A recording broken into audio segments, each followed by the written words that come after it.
So, of all the reasons for tropical deforestation, the foremost is beef.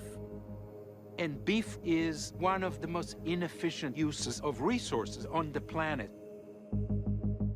In the US, 47% of land is used for food production. And of that, the lion's share is just to grow feed for cattle.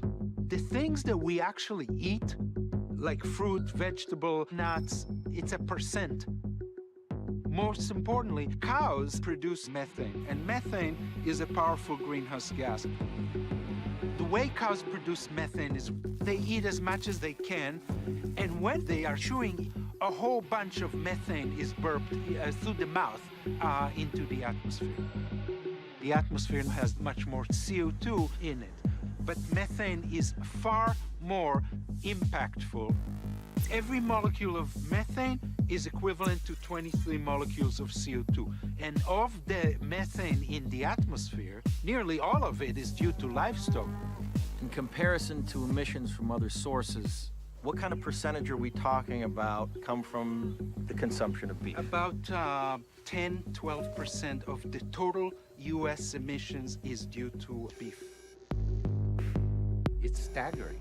But it's very easy to envision a dietary shift, even as minor as switching, let's say, from beef to an alternative, let's say even chicken. The chicken will require 20% of the land and 10% of the greenhouse gas emissions. And if you compare rice or potato or wheat, beef requires 50 times as much land.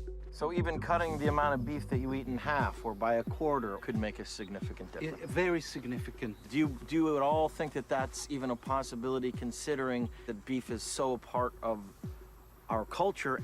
Maybe not everybody's ready to eat tofu, 24/7. I get that.